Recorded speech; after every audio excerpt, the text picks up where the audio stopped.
Two little boys praying. One's praying, God, don't worry if you can't make me a better boy. I'm having a great time just as I am. And the second little boy, Father, forgive us our trash baskets, just as we forgive those who throw trash into our baskets.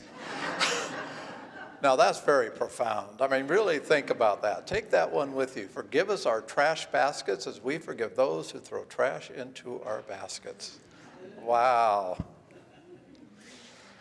Well, we're continuing on with our series of What Do You Really Believe? And the purpose of this series is for you to examine your real beliefs, not what you think you believe, not what other people want you to believe, not even what Unity says you should believe, but what do you really believe right here in your very heart and your very soul?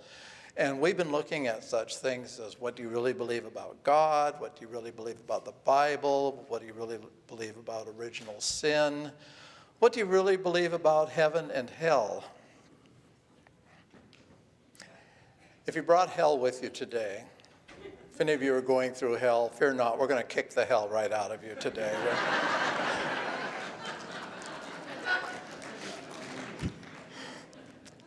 I saw an email, and with all the stuff that's going on in the National Football League, with the Peyton Manning stuff and everything else that's going on, this email came out of Denver, and in the email it said, I live in Denver. I'm a Kansas City Chiefs fan. I'm in hell.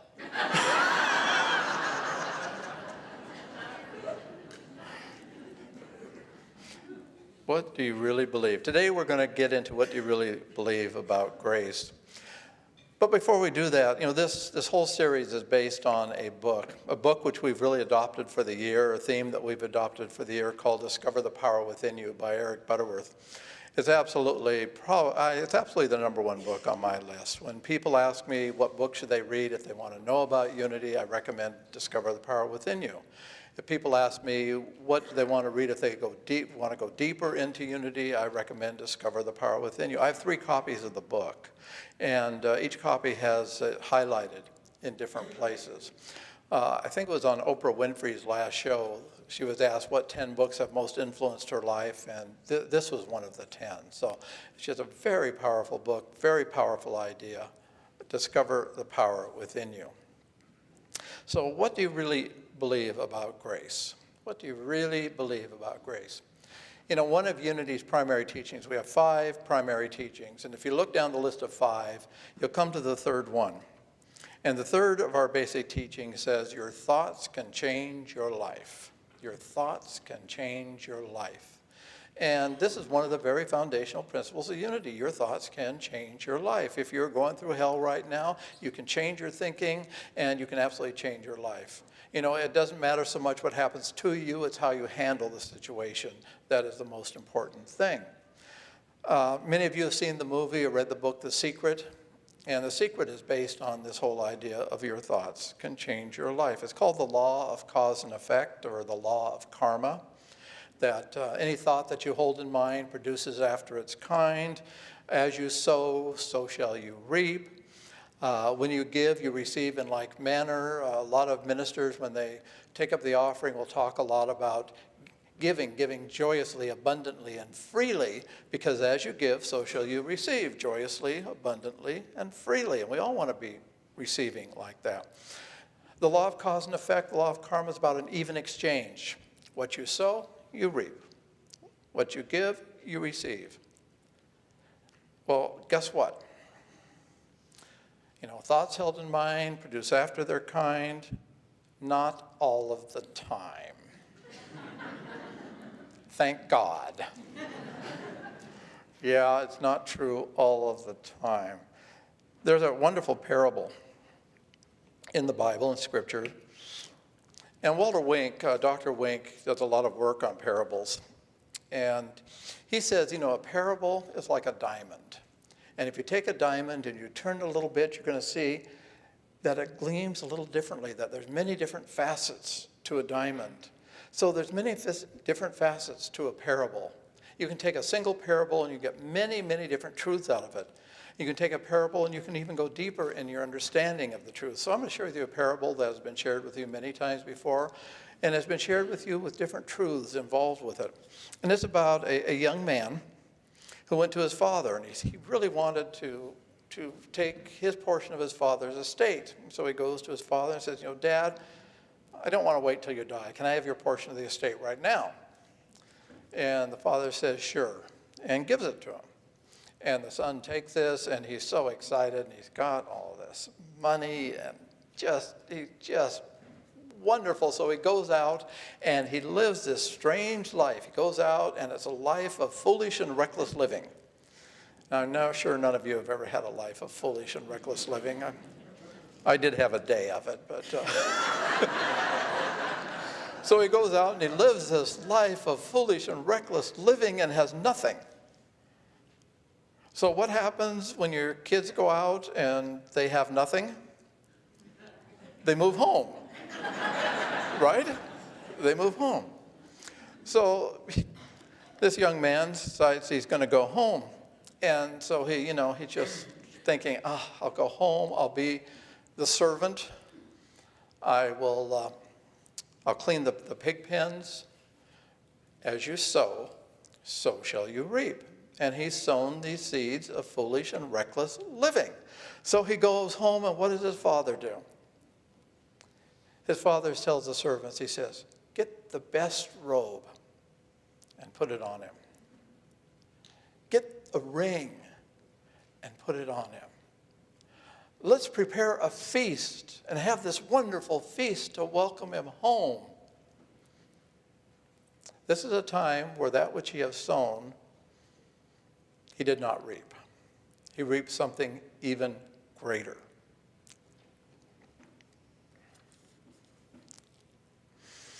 The law of karma is true. As you sow, so shall you reap. As you think in your heart, so are you. However, God's desire is so much greater for you than you can even possibly imagine. God has this desire to express through you in greater measure than you can possibly imagine. So often, we reap more than we sow. This is grace. God is more willing to give than you are to receive. That's a quote from Charles Fillmore, one of our co-founders in Unity. God is more willing to give than you are to receive. Don't be bound by the even exchange thing. This grace is sort of like Kohl's.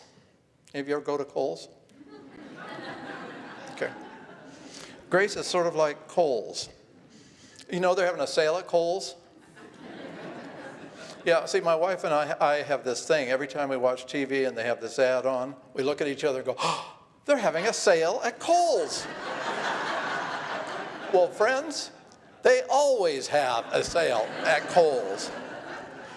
And so when you get to Kohl's, you receive more than you are expecting. And isn't that just wonderful? Or the same with Macy's. I bought some winter gloves about 2 weeks ago. Why did I buy them 2 weeks ago? They were on sale. I knew I could reap more with the money that I had, and they were $50 gloves, and they had been marked down to $25, and then marked down again to $20. So I went up to the counter and to pay for them, and guess what? The clerk said, oh, these have gone down in price to $10. I bought 2 pair. What am I going to do with 2 pair of winter gloves? I don't know, but... Don't be bound to even exchange. Open yourself to the grace of sales or the grace of God.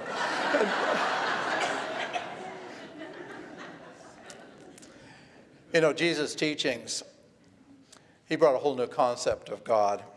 And he brought a concept of grace with him. If you read in 1 John, you'll read that, you know, in the beginning was the Word, and a little later it says the Word was made manifest and walks among you.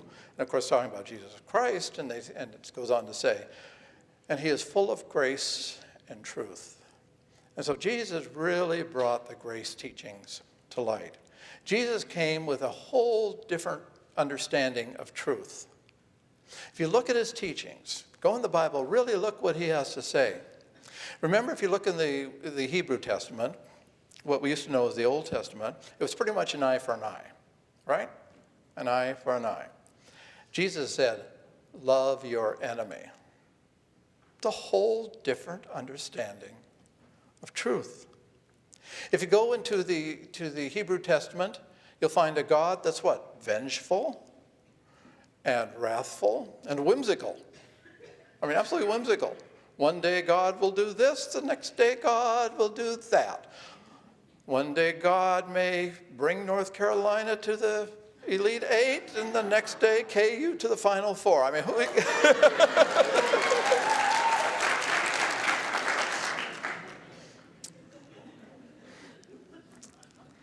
Jesus' concept of God was, he said God is love and God is spirit. Totally different concept. The law of karma is huge in the Hebrew Testament. The even exchanges. And Jesus brought with him the whole concept of grace. So what do you really believe about grace? Grace is not about even exchanges. It's about greater good. When you are living a grace-filled life, you're going to get greater good than you ever could have even imagined. And hasn't that happened to each and every one here? That something has turned out better than you could ever possibly have imagined? Maybe you went off on a path you didn't know you were going on, and it turned out to be the most wonderful experience you've ever had. Alita, my wife, and I often will take a vacation, and we'll do what's called a serendipitous vacation. No plans. Don't know where we're going. Don't know what time we're supposed to be, wherever it is we're going. And we'll just declare it to be greater than we could ever possibly imagine, that the blessings in a serendipitous experience are greater than you could ever imagine. That's grace. That's grace. It takes the law to a higher level. It's one of the reasons why things are never hopeless. Never hopeless. You know, some of you here today may be going through an experience and you're losing hope. Let me just say to you, things are not hopeless. I was mentored by a Unity minister, and he had, I think, when he was alive, he had the largest Unity church in the country. And so I asked him, I said, what's your message? Each Sunday, what is your message? Summarize it for me. And he said, my message is always the same. There is always hope. You've got to give them hope. So folks, there is always hope. That's what grace is all about. You are beloved of God. You are absolutely beloved of God simply because God is living in and through you as an expression of you. God's will is to fulfill in and through you that which God created. God's will is perfect life, perfect abundance, perfect love. You've just got to open yourself to that. Love and life and abundance and wholeness on a level that you cannot even begin to imagine right now. Are you ready to experience it? Yes. How about the balcony? Yes. Are you really ready to open your minds and hearts and souls and experience life that has never, ever existed before you, that's so wonderful you can't even begin to imagine? If you are ready, then you're ready for God's grace. So how does it work? How does God's grace work? I don't know.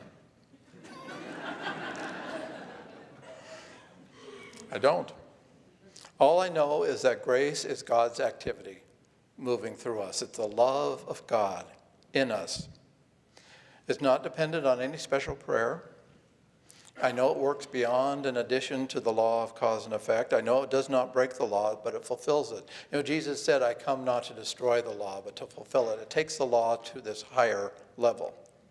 Eric Butterworth, in his book, Discover the Power, says, you can't stop it, you can't start it. It simply is.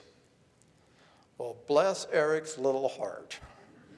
I don't agree with him at all on this point. It's probably the only point in all his teachings that I don't really agree with, because I believe you can start it. I believe you can let grace move through you to a higher level than you have ever experienced before in your life. I believe that each and every one of us here can live a life that is absolutely full of grace. I believe grace is always there. You know, when he says you can't stop it, you can't start it, what he is really saying is it's always there. It's just ready to be manifest in your life. And, you know, I do agree with that. But I think if we really begin focusing on God's grace, that we can allow it to find expression in and through our lives. You know, the truth is we may never truly understand grace, how it works, or why it works, only that it does work. Okay, I want to take us just to a little deeper understanding. One of my favorite stories in the Bible is of Jesus and the fishermen. And Jesus is talking to the fishermen, and they're getting ready to go out and go fishing. You know when they went fishing? They went fishing at night. You know why they went fishing at night? They would have a lamp, a light, and the fish would be drawn to that light. And so they'd come up, and you throw your nets down, and you gather in the fish. So here's Peter, a professional fisherman, Bass Pro champion, if you will. And he and his guys are going out, and they're going fishing. So they go out, and they throw the nets down, and they're out there all night long fishing. And they come back in, and Jesus said, well, how did you do? And they said, we didn't catch a thing. So here's a carpenter, right? And the carpenter says to the professional fisherman, okay, go out again, go out now. And they say, no, we only fish at night. Go out again, go out now. I want you to take your nets, I want you to throw them on the other side of the boat, and I want you to throw them deeper than you've done before. So just go and do it. So they went out, and they took their nets, and they cast them on the right side of the boat, and they went deeper, and they pulled up so much that the nets almost broke. What's the message in this for us? Sometimes we've got to cast our nets deeper. We need to go to a deeper understanding of the truth as we know it, and I want to take grace to a whole new level of understanding. But before I do so, I want to introduce Grace to you. If we could bring Grace up on the slides. This is Grace, Tammy Rising's dog. Calls her Gracie. Grace is unconditional love. How many of you have pets at home?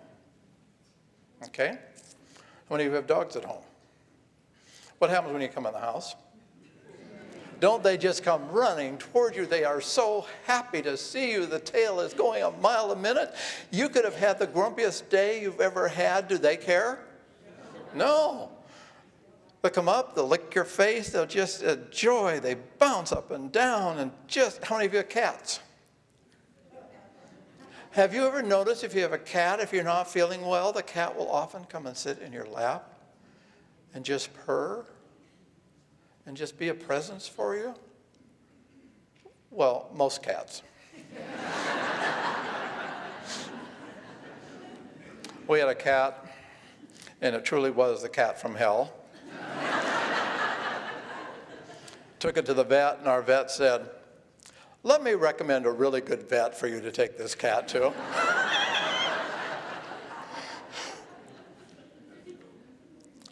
Grace, unconditional love, unconditional joy. When Tammy takes Gracie out for a walk, Tammy may want to go this way. Gracie may want to go this way. Gracie's GPS is so much different than Tammy's. So much different than Tammy's. Takes her on new experiences, new adventures in living. GPS. God has GPS, guidance, power, and strength. Yeah, so if you just open yourself to God's GPS and allow that guidance, that power, and strength to move you through, something wonderful is going to happen. Okay, I want to take this teaching deeper, as I said. Deidre Price has a book called Grace Awakening Essence. I worked with Deidre for many years. And she taught a class called Grace Awakening, and that class became the basis for this book, Grace Awakening Essence. And in this book, Deidre asks the questions. What if you are the grace of God? Not something that you receive outside of yourself, but what if you are the grace of God? What if you are the very miracle of grace itself?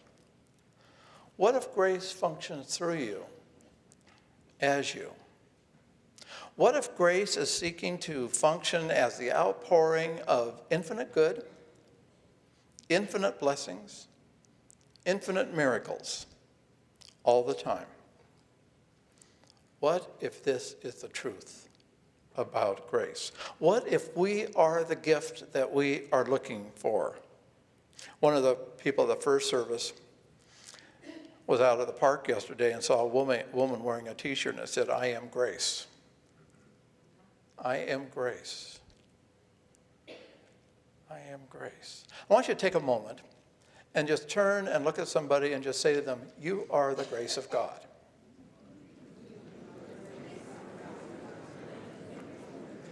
And now somebody else, just turn to somebody else and say, "You are the grace of God."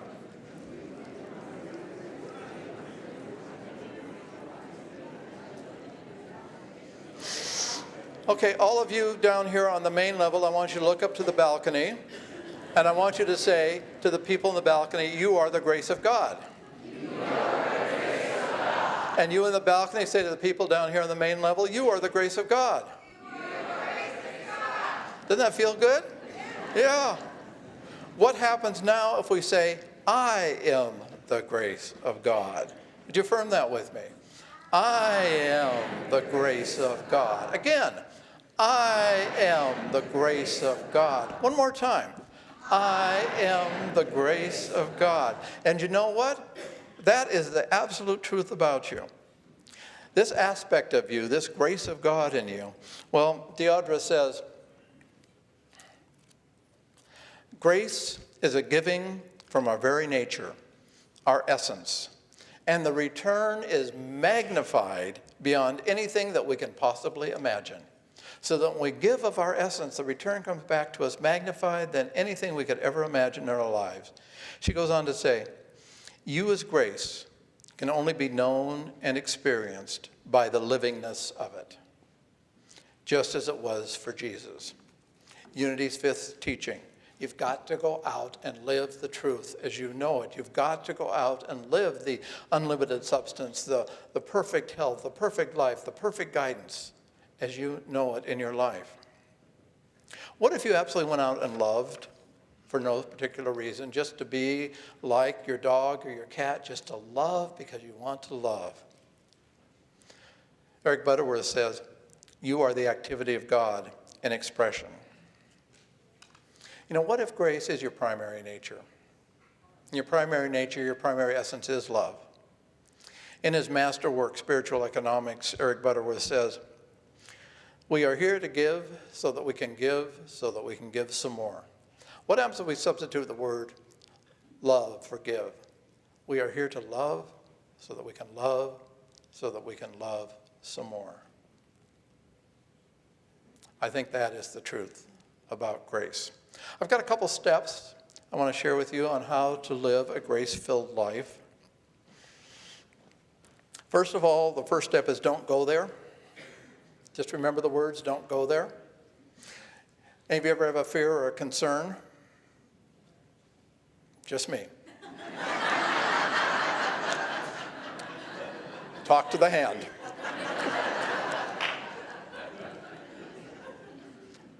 Don't go there.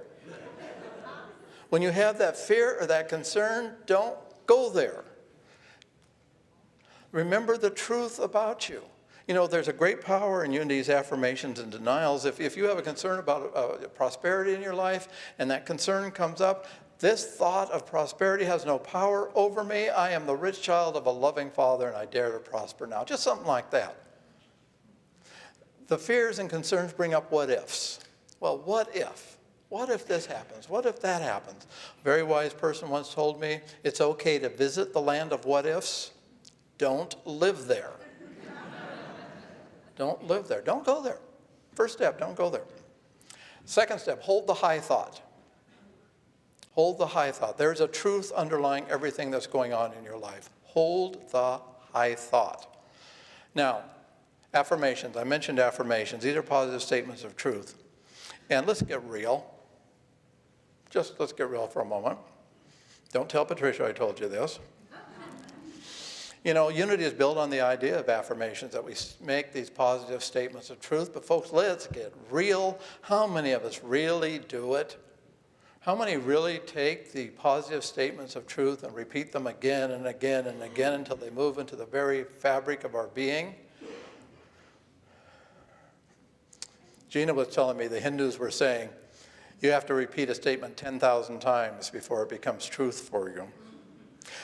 But there's really some steps you can take with affirmations. You know, when you start using these positive statements of truth like God is the infinite, constant, abundant source of good in my life, or God's life is working through me now, healing me perfectly. As you start using these, just, you're going to repeat them. So the first thing is you just repeat them as often as you can. The second part of that, though, is partially start believing them. You don't have to totally buy into it. But if you could partially stop believing it, the greatest thing you can do is pray for another person. Isn't it easy for you to hold another person in your prayers? And maybe if somebody else says, what I tell people is if you're going through a challenge in your life, find somebody who's going through the same challenge and pray for them for the right outworking of that challenge. Partially believe it. Well, it's going to work for them. I don't know if it'll work for me, but it will work for them. The third step is not an easy one. It's seriously consider that this is the truth. To take that affirmation and to really move it into your being and seriously consider, maybe this is really the truth about me. Maybe I really am a child of God. Maybe I have the essence of God flowing through me. And start praying on that, meditating on that, reading on that, studying that. And the next thing you know, it truly becomes the truth about you. So you repeat it, you partially believe it, you seriously consider it, and allow it then to become the truth. So to live a grace-filled life, don't go there. Hold the high thought. Use those steps for affirmations. Practice the presence of God.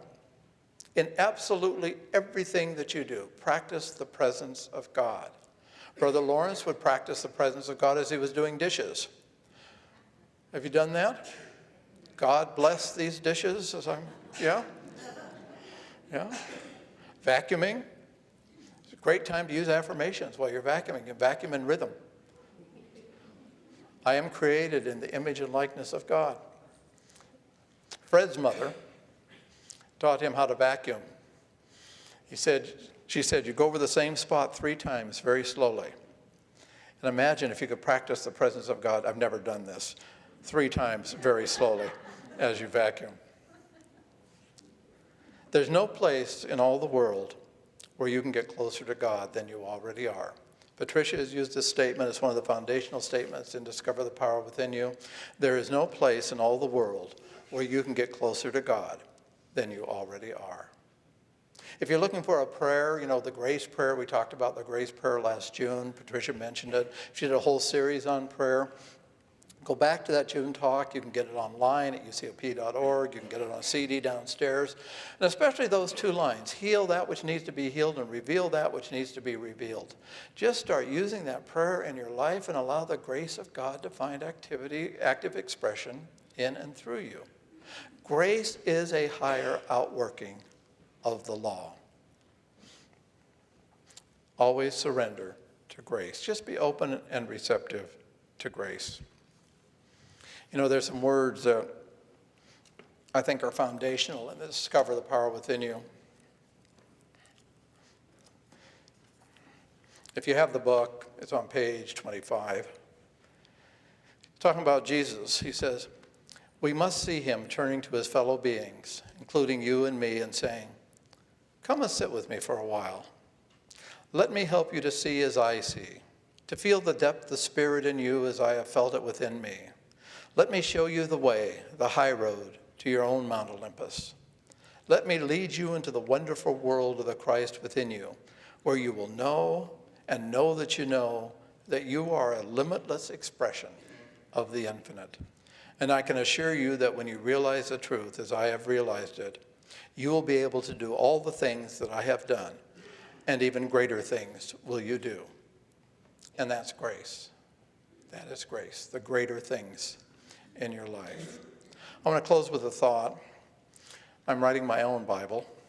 It's not the Word of God, it's the Word of Bob.